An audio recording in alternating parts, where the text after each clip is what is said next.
오늘은 복음 선동꾼이라고 하는 제목으로 말씀을 나누고자 합니다. 이번 주는 RTS 주일로 저희가 지킵니다. 그럼 우리가 이제 질문을 하나님 앞에 해봐야 되겠죠. 하나님, 그러면 우리는 어떤 영적 지도자가 이 시대에 필요합니까? 하나님 왜 RTS를 세우셨습니까? 이런 우리는 질문을 하면서 기도가 필요합니다. 그냥 RTS 주일이라고 하니까 헌금하고 기도하자 이런 의미로 우리가 받아들일 수도 있지만, 그러면 우리는 이 기도를 담을 때에 어떻게 기도를 담으며 어떻게 우리의 마음과 중심을 담아낼 수 있겠는가, 이것이 항상 우리의 기도와 중심이 마음이 담겨져야 이게 하나님의 은혜와 역사로 바뀌어져 가는 거죠. 그러니까 우리의 마음도 달라지는 겁니다. 엘리야 시대 때에 하나님이 엘리사를 부르십니다. 그때 엘리사가 구하는 게 있었어요. 다른 걸 구한 게 아니라 갑절의 영감을 나에게 주십시오. 그 시대도 엘리사가 보기에는 하나님의 은혜가 갑절로 나에게 오지 아니하면 그 시대를 살릴 수 없다라는 결론을 내린 거죠. 하나님은 이와 같은 영적 지도자가 세워지기를 원합니다. 그러니까 이 응답이 결국 나중에는 도단성 운동으로 퍼져가지 않습니까? 그리고 이 시대에 하나님의 말씀이 땅에 떨어지지 않을 만큼 하나님과 소통되어지는 사무엘과 같은 그런 지도자가 일어나야 됩니다. 그래야 미스바 운동이 일어나면서 모든 사람들이, 모든 백성들이 무상을 꺾고 하나님께로 돌아오는 은혜를 입게 된다는 거죠. 우리가 신앙생활을 하지만 참 우리의 모습이 때로는 참 어리석을 때가 참 많아요. 왜냐하면 하나님이 우리에게 말씀 주시고 은혜를 주셨는데도 그 은혜 속에 머물지 아니하고 자기의 수준과 생각에 머물러 있는 사람들이 거의 대부분입니다. 그러니까 하나님은 이런 영적 지도자들을 세워가지고 끊임없이 메시지를 나누고 이렇게 하나님의 영적인 흐름들과 함께 성령인도 받도록 하나님이 이끌어 가시는 겁니다. 그래서 이 영적 지도자가 세워지는 신학교는 굉장히 중요합니다. 여러분들이 이 현장을 두고 기도하셔야 돼요. 그리고 지금 한국 RTS를 중심으로 해가지고 해외에 연결되어 있는 RTS가 대략 한 20군데 정도 됩니다. 지난 주간에 제가 그 우크라이나 신학교 강의를 했거든요. 하나님이 이렇게 현장에서 북방을 살리기 위한 그 중심과 마음을 가진 제자들이 모여가지고 이제 계속 제자훈련, 목회훈련을 계속 하고 있는 것이죠. 이게 지금 흩어져 있는 이 RTS들이 이제 앞으로 237 나라를 살리는 영적 운동을 일으키는 제자들로 하나님이 세워지게 만드실 겁니다. 그래서 오늘은 여러분들이 이 RTS를 두고 여러분 기도하시면서 그 중심과 마음을 담아내는 한 주간이 되시기를 예수 이름으로 축복합니다. 자, 오늘 21장은 제가 왜 이 복음 선동꾼이라고 하는 이 말씀의 제목을 삼았냐면, 지금 이 바울이 결례를 행하면서 성전에 있었단 말이죠. 거의 마무리를 하는 그 상황인데 에베소에서 온 유대인들이 바울이 성전에 있는 걸 보고 선동하여가지고 충동시켜가지고 바울을 잡아서 때리고 이제 어려움에 처하도록 만드는 그런 상황이 있는 겁니다. 그럼 우리는 이와 같은 선동꾼이 되어야 되겠냐, 아니면 복음을 전달하고 복음을 이루어 나가는 선동꾼이 되어야 되겠냐? 하나님이 그 마음을 주시는 겁니다. 그래서 말씀의 제목을 복음 선동꾼이라 말씀의 제목을 삼았습니다. 우리가 복음을 바라게 이해하지 못하면은 복음을 막는 선동꾼이 될 수 있어요. 바울이 원래 복음을 막고 복음을 방해한 일에 앞장섰던 인물 아닙니까? 근데 이 다메섹에서 그리스도를 만나면서 인생이 바뀌었습니다. 그러니까 우리가 복음을 제대로 이해하지 못하면 복음을 막는 대로 계속 가요. 자기 관계없이 복음을 막는 쪽으로 계속 갑니다. 그러면 이 에베소에서 온 유대인들은 바울을 잡아가지고 사람들에게 그 충동을 일으켜가지고 그들을 바울을 죽이는 쪽으로 가는 이 흐름으로 가는 이게 그들의 생각에는 그게 바르다고 생각하는 겁니다. 근데 참 희한하죠. 이게 충동하다는 이 단어가 여러분 예전에 에베소에서 아디미 신전에서 은장색을 가지고 팔았던 사람들 있잖아요. 그러면서 그 사람들을 충동시켜가지고 바울을 어렵게 만들려고 했던 그 모습이랑 이 모습이랑 같아요. 참 희한하죠. 이 흐름이 같은 겁니다. 그러니까 우리가 복음을 제대로 알지 못 놓쳐버리면요, 불신자와 똑같은 흐름을 갖고 가는 겁니다. 그러니까 자기의 이익이 반해지니까 그 이익을 위하여 사람들을 충동시켜가지고 바울을 어렵게 만들려고 하는, 전도자를 어렵게 만들려고 하는 그런 흐름으로 갔단 말이죠. 근데 21장 흐름과 똑같은 겁니다. 이 원어적인 흐름이 똑같아요. 그러니까 우리는 복음을 제대로 이해하고 응답을 받아야 우리가 복음을 막는 흐름이 아니라 복음을 진짜 전달하는 선동꾼으로 하나님 우리 인생을 바꾸고 가시는 겁니다. 여러분과 저에게 하나님의 은혜가 임하기를 예수 이름으로 축복합니다. 그리고 우리는 현장에서 복음으로 흐름을 바꿔버려야 돼요. 그러니까 불신자들도 이 충동을 하니까 흐름이 그쪽으로 바뀌어버리지 않습니까? 이게 여론이 굉장히 중요합니다. 지금 이 시대는 또 여론이 얼마나 중요합니까? 그러니까 자기 하고 싶은 얘기를 다 해요. 지금 이 시대는. 옛날에는 가가지고 그 현장에서 여론몰이를 해가지고 막 이렇게 만들었지만 지금은 집안에 앉아가지고 유튜브 하나 켜놓고 여론몰이 계속 합니다. 그러니까 이런 흐름으로 간단 말이죠. 우리가 잘못해버리면 희한한 흐름으로 이상한 논리와 생각으로 흐름을 가지고 계속 말해버리면 이 흐름이 싹 넘어가 버려요. 여러분과 제가 복음을 제대로 이해하지 못하잖아요. 그럼 그 흐름으로 휩쓸려 들어가 버립니다. 지금 얼마나 수많은 정보화 시대입니까? 이 정보들이 몇 개 쏟아지기 때문에 자기와 관계없이 휩쓸려 가버린 겁니다. 이 원어적으로 보면 이 충동하다는 이 단어가 있잖아요. 어떤 의미가 있냐면 이 물이 너무 많이 흘러가지고 물이 너무 많이 와가지고 이게 자기의 힘으로 더 이상 거동할 수 없을 만큼 물이 휩쓸려가는 거 있잖아요. 여러분 예전에 비가 너무 많이 오면 돼지도 막 떠내려가고 차도 떠내려가지 않습니까? 그 장면을 연상시켜 보십시오. 지금 바울이 당하고 있는 지금 그 상황 자체가 그 유대인들이 사람들을 막 충동해가지고 여론몰이 해가지고 그렇게 흘러가도록 만들어버린 겁니다. 바울이 갑자기 두드려 맞아가지고 정신을 차리지 못하고 있는 거죠. 그러니까 자기의 힘과 자기가 어떻게 해볼 수 없는 그런 상황에 완전히 내몰려버린 겁니다. 하나님이 천부장을 보내가지고 일단 바울을 죽음에서 건지시죠. 그러니까 우리가 이 복음으로 흐름을 바꿔야 돼요. 이 바울이 너무 많이 맞아가지고 힘든 상황인데도 천부장이 뭐라고 하냐면 내가 변론할 수 있는 시간을 달라. 그게 다음 주입니다. 그러니까 변론할 수 있는 시간을 달라. 그러면서 그들에게 바르게 복음을 딱 얘기해요. 그러니까 그런 상황이라도 흐름을 바꿀 수 있는 사람이 돼야 돼요. 그러니까 우리가 그리스도의 언약을 딱 붙잡고 있어야 흐름을 바꿀 수 있습니다. 하나님이 우리에게 복음 선동꾼으로서 흐름을 바꾸라고 우리에게 말씀하고 있는 겁니다. 지금 우리가 사도행전을 계속하면서 이렇게 계속 흐름을 가지고 가는 거죠. 영적 힘이 없으면은 자꾸 그 흐름에 묶여버려요. 우리 성도들 중에서도 목사님 제가 교회를 가야 되는데 이러면서 교회를 못 오시는 분들이 많아요. 예전에 우리 교회 나오시다가 좀 다른 교회 가셨다가 지금 교회를 안 다니시는 분이 계시거든요. 제가 만나서 얘기를 하면 교회를 꼭 나오십시오. 신앙생활 합시다. 알겠다면서. 목사님 꼭 가겠다면서. 그러면 저한테 하시는 말씀이 뭐냐면 발이 안 떨어진다면서.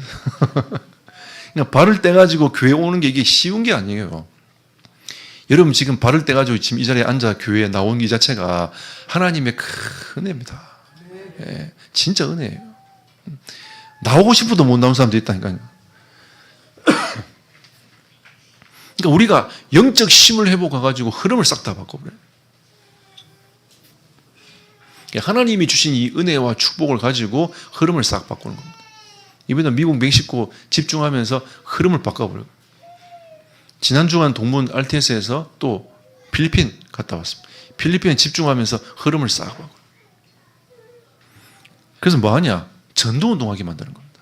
진짜 복음운동하게 만드는 거죠. 흐름을 싹 바꿔버려요. 자, 그렇다면 우리가 복음 선동꾼으로서 하나님이 주시는 그 은혜를 생각해 보면 우리는 가장 먼저 예수님을 우리가 생각할 수 있습니다. 예수님은 복음 선동꾼이에요. 어디서 꽃을 피우셨냐? 십자가 부활로 말미암아 복음 선동꾼으로서 전 세계 모든 사람들에게 지금 영향을 주고 있지 않습니까? 여러분, 예수님은 복음의 길을 걸어가셨습니다. 이 복음의 길이 무엇이냐? 이 복음의 길을 걸어가기 위하여 하나님은 인간의 몸을 입고 이 땅에 오셨어요. 이게 주님의 길이었습니다. 요한복음 1장 29절에 보니까 세례 요한이 보라 세상 죄를 지고 가는 하나님의 어린 양이로다. 세상 죄를 지고 가기 위한 어린 양으로서 예수님께서 이 땅에 인간의 몸을 입고 오신 겁니다. 그 당시에는 많은 양과 소를 잡아 그 핏값으로 하나님께 나아갔죠. 더 이상 양 잡지 말고 피 흘리지 않도록 예수 그리스도께서 모든 사람의 어린 양이 되셔가지고 이 인간의 몸을 입고 이 땅에 오신 거예요. 그래서 우리가 더 이상 제사 지낼 필요가 없는 거죠. 예수 그리스도께서 어린 양이 되셔서 이 땅에 오셨기 때문입니다. 그리고 마태복음 1장 23절에 그분이 임마누엘 하셨어요. 하나님이 인간의 몸에 오신 거란 말이죠. 그러니까 하나님께서 예수님을 영접하는 모든 사람에게 임할 수 있습니다. 그래, 임마누엘인 거죠. 예수님은 이 길을 걸어가신 겁니다. 남자는 자존심 갖고 먹고 살아요. 그 남자는 또 가오 이런 거 잡고 막 다니거든요. 가오 잡죠. 자존심이 있죠. 자존심 건드리고 가오를 건드리면 폭발합니다. 그래서 제가 신앙생한테 물어봤어요. 당신 자존심 상하면 어떻게 되냐니까 이성을 잃는데요. 그러니까 같이 앉아있는 알테이스생 여자들이 이해를 잘 못하는 겁니다. 여자는 이해 잘 못해요. 이게 남자는 이게 자존심이 딱 상하잖아요. 그러면 이 정신 돌아. 거의 대부분 사람들 그래요. 여러분, 우리가 자존심이 하나 상해도 정신 도는데 하나님이 인간의 몸을 입고 인간의 모습으로 이 땅에 오셨습니다. 하나님도 과오가 있지 않겠습니까? 여러분 안 그래요, 여러분? 우리가 인간적으로 생각해 보면 하나님도 과오가 있지 않겠어요?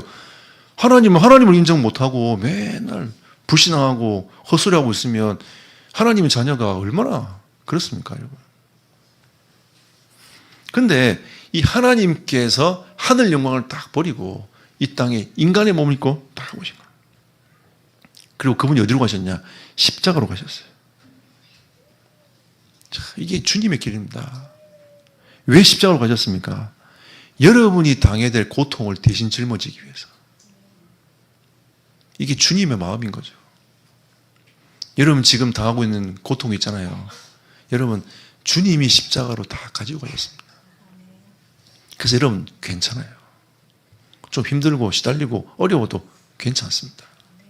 하나님이 여러분을 위로하시고 힘주시고 여러분을 끝까지 보호하시면서 지키시고 인도해 가실 겁니다.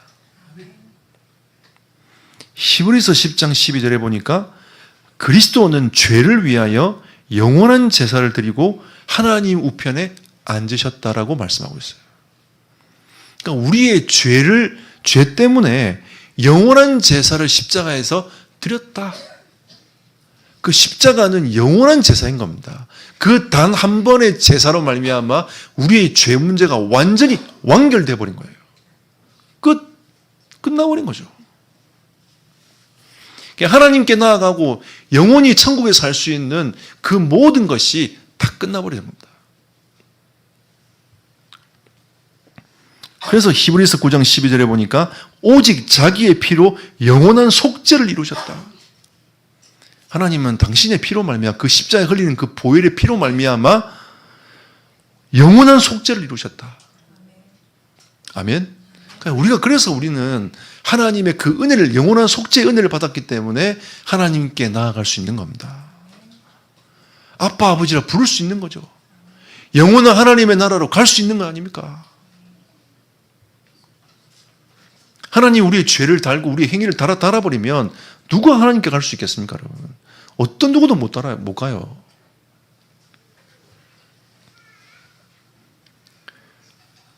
하나님은 그 십자가의 길을 통해서 우리 인생의 모든 문제를 끝냈습니다.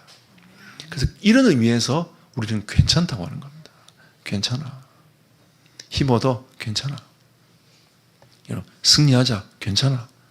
이러면서 하나님 주신 은혜를, 축복을 계속. 그리고 예수님이 가신 그 길은, 그 복음의 길은 부활이었습니다.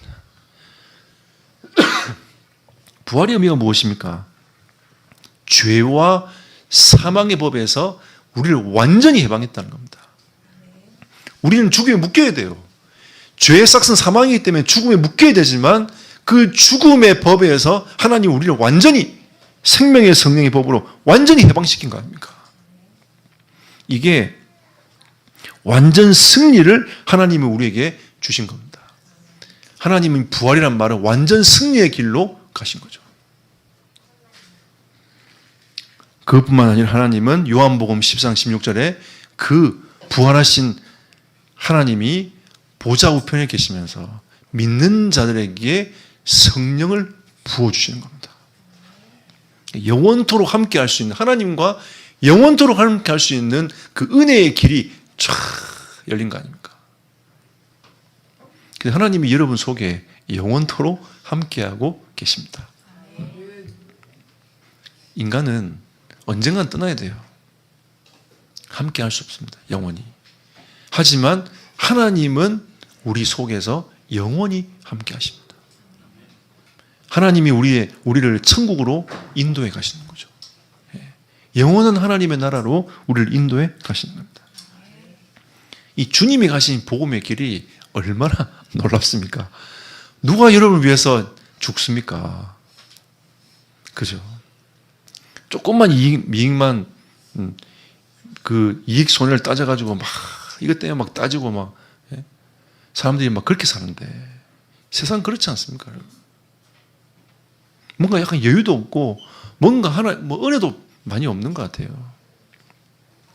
근데 하나님은 우리에게 이 은혜를 주시기 위하여 당신이 직접 인간의 몸을 입고 이 땅에 오셨고, 그리고 그 구원의 길을 온전히 열기 위해서 하나님이 십자가의 길로 걸어가신 겁니다. 주님은 몸으로 계시지 아니하지만 영원히 우리와 함께 할 수 있는 부활의 역사로 우리에게 완전한 구원을 이루신 겁니다. 참, 이게 은혜 아닙니까, 여러분? 하나님 은혜인 거죠. 네. 우리는 예수 그리스도를 만났습니다. 그죠? 저는 모세보단 내가 더 축복받았다고 저는 확신합니다. 모세보단 내가 더 축복받았다고 저는 확신하고 있는 사람입니다. 왜? 예수 그리스도를 만났잖아요. 모세는 그리스도가 오실 것을 그냥 막연히 바라봤어요. 그리고 가나안 땅도 못 들어갔어. 가나안 땅도 못 들어갔습니다. 여러분, 하나님의 안식의 개념은 이와 같아요. 예수님께서 첫째 날 뭘 만들고 둘째 날 뭘 만들고 마지막 7일 때에 안식하셨다고 되어 있잖아요. 하나님의 안식의 개념은 어디 파라다이스에 가가지고 선글라스를 끼고 좋은 경치를 쳐다보면서 누워있는 그게 안식이 아니에요. 하나님의 안식의 개념은 하나님이 모든 구원을 다 완성했다. 이게 안식의 개념인 겁니다. 구원의 완성의 개념이 안식의 개념이에요. 하나님은 구원을 다 완성해 놓고 너무 좋으신 거죠. 세상을 다 만드시고 구원을 다 완성해 놓고 너무 좋으신 겁니다. 그게 하나님의 안식의 개념인 거예요. 그리고 인간이 타락했잖아요. 하나님이 인간에게 안식의 개념을 설명하십니다. 그게 뭐냐? 가나안 땅 가라는 겁니다. 메시아가, 그리스도가 너의 진정한 안식이야. 이렇게 말씀하시는 거죠. 그리고 그 안식의 주체가 되시는 분이 오셨어요. 그죠? 그분이 예수 그리스도십니다. 그러면 이 예수 그리스도를 믿는 사람은 영원한 안식으로 들어가는 거죠. 그게 천국 아닙니까? 그러니까 하나님은 이 구원을 완전히 완성을 딱 해놓으신 겁니다. 그러니까 우리에게 진짜 참 안식에 대한 개념을 하나님 우리에게 말씀하시고 그 안식으로 들어가도록 하나님이 만들어 가시는 거죠. 이걸 누가 다 이루셨다고요? 그리스도께서 다 이루신 겁니다. 참 하나님 은혜죠. 우리는 두 번째, 그래서 우리는 이 땅을 살아가면서 복음 선동꾼이 되어야 됩니다. 아멘. 복음 선동꾼이 되시기를 예수 이름으로 축복합니다. 쉴 때는 막 옮기면서 막 불신앙하고 이거 말고 진짜 복음을 위하여 복음 선동꾼이 되어야 됩니다. 하나님이 나에게 주신 그 은혜를 간증하고, 예? 내가 정말 하나님 앞에 이런 기도 제목을 갖고 있는 걸 또 얘기하고, 내가 지금 그 영혼을 두고 하나님 앞에 기도하고 있는데 이 영혼이 정말 살아나기 원한다. 이 기도 제목을 나누고 이런 복음 선동꾼이 돼야 돼요. 그럼 세상 선동꾼의 모습을 여러분 보십시오. 사도행전 21장 28절에 성전 모독죄로 전도자를 핍박하지 않습니까? 선동, 자기 유대교를 업신여긴다는 거죠. 왜냐하면 예수 믿으면 끝난다니까. 유대교에서 볼 때는 이거는 말이 안 되는 소리 아닙니까? 자기들은 모세가 굉장히 위대한 사람으로서 칭송을 받고 있는데 그 모세를 쳐다보면서 그 모세 율법이 그리스도로 완성됐다 하니까 굉장히 그게 대한 악감이 막 생기는 겁니다. 율법을 지키는 사람일수록 더 막 그런 마음이 막 울분이 막 오는 거죠. 그게 또 사단이 역사하는 겁니다. 그러니까 이게 복음을 반대하는, 복음을 막는 선동꾼이 되어버린다는 겁니다. 이 성전 모독죄가 되어버린 거죠. 이게 참 안타까운 얘기 아닙니까? 그리고 아까도 설명했는 것처럼 사도행전 19장 32절에 은장색 소동과 같은 겁니다. 그들이 계속 에베소에 전도운동이 일어나니까 이 흐름이 싹 바뀌어버렸잖아요. 그 사람들이 마술하는 사람들이 자기 철 가지고 불태워버리고 막 이러니까 이 돈을 거기에서 벌어야 돼. 우상 팔면서 벌어야 되는데 우상을 사는 사람들이 적어지기 시작한단 말이에요. 그러니까 자기 이익이 굉장히 줄어들고 축소가 되고 이러니까 그들이 선동해가지고 바람을 일으킵니다. 바울과 그 팀에 대한 이 선동을 일으켜서 막 바람을 막 일으키는 거죠. 그러니까 이 세상의 흐름과 이 유대교의 흐름이 같은 겁니다. 그러니까 복음을 이해하지 못하면 이렇게 흐름을 같이 타고 가는 거예요. 여러분, 세상 사람들이 하는 거 교회 안에서도 그대로 보입니다. 정치하죠. 복음 막는 행동 또 하죠. 인본주의 쓰죠. 그러니까 여러분, 교회 안에 들어와 가지고 여러분 교회가 완전한 곳이다 이렇게 생각하면 안 돼요. 그리스도는 완전하지만 교회 안에 들어와 있는 우리가 완전하지 못하기 때문에 교회 안은 완전할 수가 없어요. 그러면 어디가 완전하냐? 하나님이 천상을 바라보면서 천국이 완전하다는 것을 하나님이 보이시는 거 아닙니까? 그래서 이 땅에 소망을 두지 말고 하나님 나라에 소망을 두라. 하나님 말씀하시는 거고, 그럼 우리가 이 땅에서 이 교회에 모인 이유가 뭐냐? 하나님의 나라의 확정을 위해서 우리 이 땅에 이 자리에 모여 있는 겁니다.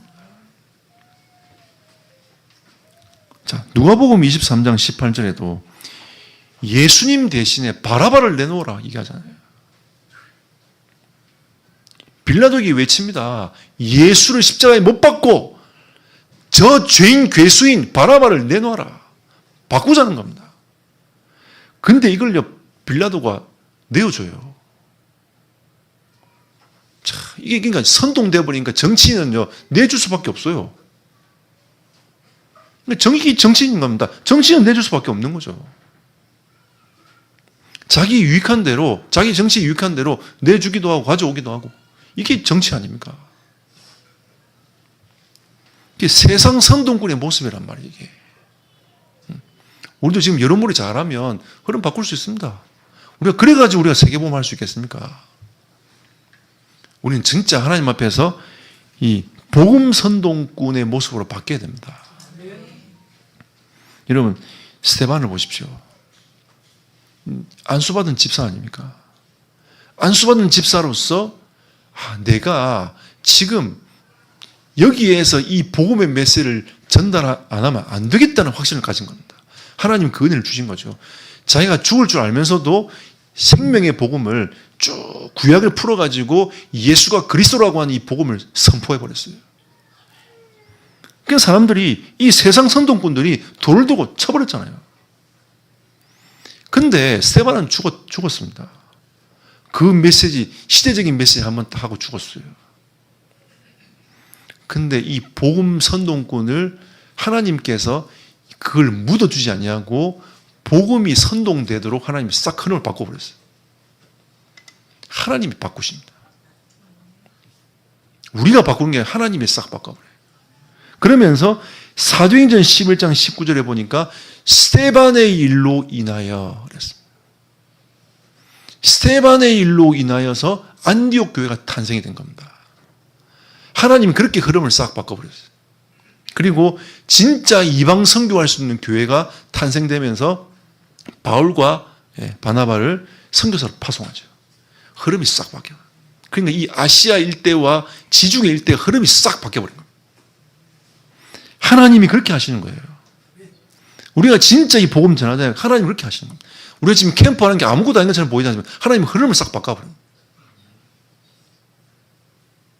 하나님 우리 개인의 흐름도 바꾸시고 교회의 흐름도 바꾸고 하나님이 우리 성도들이 있는 13군데 지역의 흐름을 하나님이 싹 다 바꾸고 우리의 열심 때문에 우리가 캠프했기 때문에 아니라 하나님이 그렇게 하실 거예요. 흐름을 싹 바꿔. 지금 우리는 세계 다니면서 이 알테 집중하고 있지 않습니까? 가서 보면 이게 뭐라 말할 수 없는 안타까움들이 많아요. 답답해요 진짜. 그런 경우들이 하나 두 가지가 아니에요. 이번에 그 동무 목사님 한 분이 갔다 오시면 제가 전화를 한 겁니다. 답답해서 미친 줄 알았다면서. 집중을 하는데 너무 힘들었다면서. 영적 싸움이 너무 치열해가 너무 힘들었다면서 막 얘기를 하는 겁니다. 그렇죠. 근데 이게 그렇게 하면서 집중하잖아요. 흐름이 싹 바뀌어요. 흐름 바뀌어요. 우리가 이거 하잖아요. 하나님이 흐름을 싹 바꾸시고. 그 믿음을 갖고 있어요. 여러분이 자그마하게 여러분 기도하잖아요. 하나님이 그 기도 때문에 여러분 가정과 현장의 흐름을 싹 바꾸시고.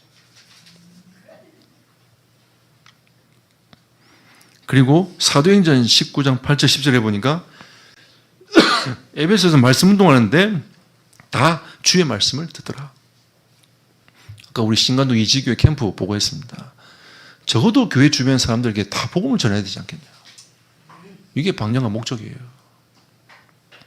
영접하고 그건 두 번째 얘기고 우리의 양심과 우리의 중심은 우리의 주변에 있는 사람들에게 복음을 전해야 되지 않겠습니까? 그죠? 현장 두드려 봐야 되지 않겠어요? 못 들어가면 할 수 없고 들어갈 수 있고 만날 수 있는 사람한테 복음을 증거해 봐야 되지 않겠습니까? 우리 장로님하고 목사님하고 이제 같이 그 코어로 앞에 현장 갔거든요. 목사님이 무속집 한번 가자면서. 근데 그 무속집 그 코어로 바로 앞에 맞은편에 무속집이 있어요. 찾아갔습니다. 없어요. 그래서 그 옆에 세탁소를 딱 들어갔더니 우리 무속집 갈 데가 없어가지고 우리 좀 만나보러 왔다면서 했더니 이분이 이제 얘기를 쭉 하는 겁니다. 그 무속인이 여자 두 분인데 있을 때도 있고 없을 때도 있다면서 막 얘기를 하시는 거예요. 우리가 이제 목사인데 전도하러 왔다니까 좋아하시는 겁니다. 그래서 이분이 대전에 있을 때에 무속인을 전도해가지고 교회를 보냈대요. 그러니까 전도하는 사람인 거예요. 이런 사람도 있구나. 사실 현장에 전도하는 사람 만나기 힘든데 전도하는 사람. 그래서 제가 제 세탁물을 다 그 집에 갖다 주고 싶은데 그런 마음이 막 오르더라고요. 근데 제가 우리 집 앞에 세탁소를 두고 기도하고 있는 세탁소가 하나 있거든요. 그래서 갑자기 생각을 다 멈췄습니다. 그 막 오르는 그 마음을 멈췄어요. 전도를 위해서 세탁소 가자. 전도를 위해서 세탁소 가자. 이렇게 하면서 그 마음을 멈췄어요. 왜? 지금 이제 우리 지역에 캠프를 진행하고 있으니까. 그래도 우리가 캠프를 위해서 전도를 생각해 보면서 우리가 밥도 먹으러 가고, 세탁소도 가고 해야 되지 않겠습니까? 지금 여러분 신관동 이 지역 캠프 진행되고 있습니다. 여러분 오늘 점심 식사하셔야 되잖아요. 전략적으로 하십시오. 여러분 수요일날 캠프 참여 못하잖아요. 오늘 전략적으로 할 수 있습니다. 여러분이 밥을 이 집에 가서 안 먹고 저 집에서 안 먹고 3개월 동안 돌아다니면서 식사를 하십시오. 그리고 전도제를 못 주더라도 여러분 그 현장을 두고 기도하십시오. 하나님, 이 현장에 하나님의 나라가 임하기를 원합니다. 그렇게만 해도 돼요. 말 안 들으신 사람도 있잖아요. 딱 입 다물고 난 절대 못한다면서 그 불시장 속에 빠진 사람도 그건 할 수 있잖아요. 그렇지 않습니까, 여러분? 네. 맨날 가던 커피숍만 가지 말고 커피숍 돌아다녀요. 이번 주는 이 집에서 만나자. 카톡 해가지고 여러분 이 집에서 모이라. 그 집에서 모이고 또 저 집에서 모이고.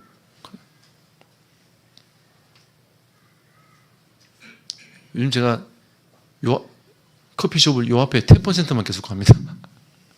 그런 이유가 있어요. 복음 전하려고.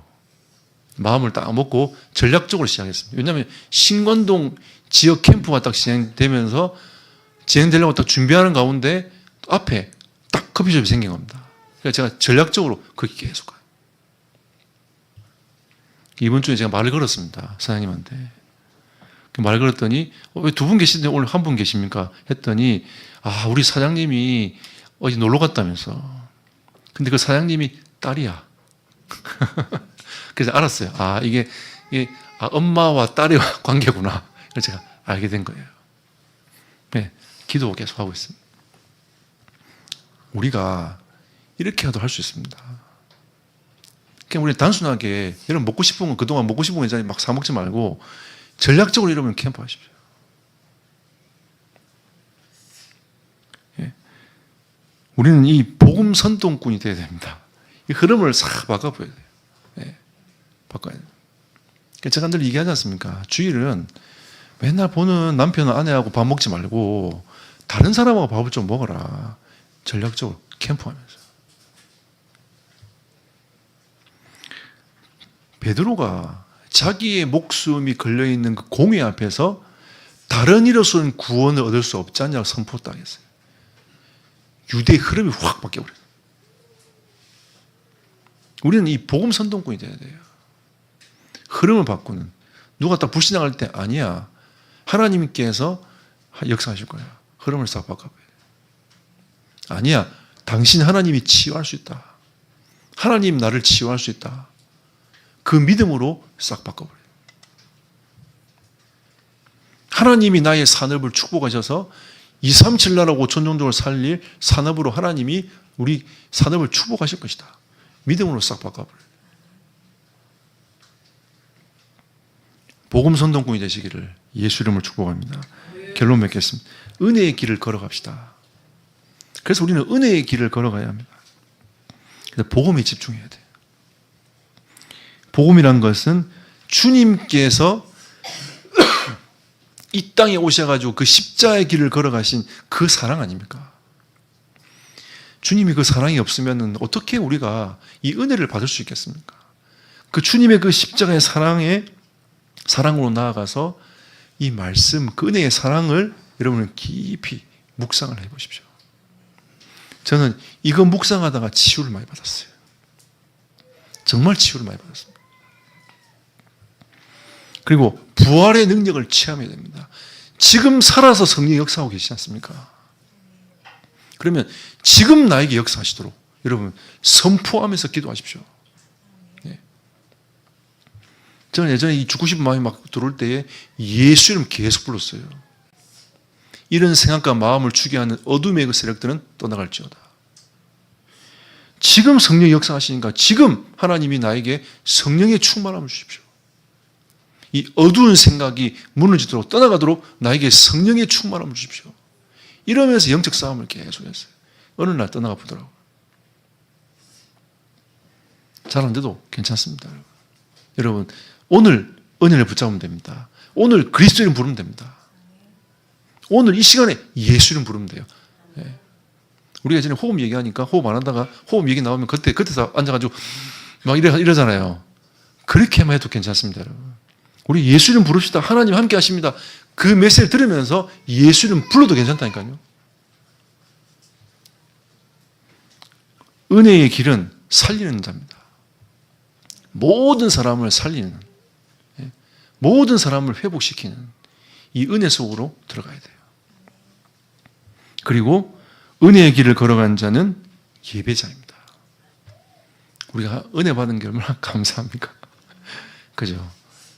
참 우리가 그리스도를 만난 이 과정들을 생각해 보면 참 다시는 그런 과거에 가고 싶지 않을 만큼 어두운 사람도 있습니다. 저도 그래요.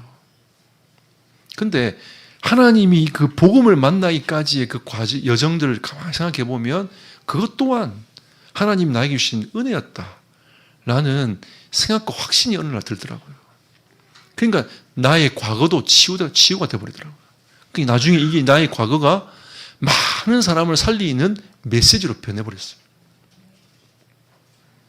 감사하죠. 그러니까 늘 감사가 되는 겁니다. 그리고 또 하나님 은혜를 가만히 생각해 볼 때 감격이 되는 거죠. 내가 무엇이간데 하나님 나에게 이런 은혜를 주시는가. 감사하고 또 감사하고. 그리고 우리의 인생을 바라보면서 하나님께 영광을 다 돌리는 겁니다. 오늘 찬송하기 얼마나 좋습니까? 박수 치고 찬송하기 참 좋죠. 그죠? 네. 여러분, 그래서 일찍 오십시오. 일찍 오셔갖고 10분 전에 하나님 앞에 찬송하고 예배하고, 박수 치면서 슬픈 마음 있는 사람 예수 이름 믿으며 영원토록 변함없는 기쁜 마음을 얻으리.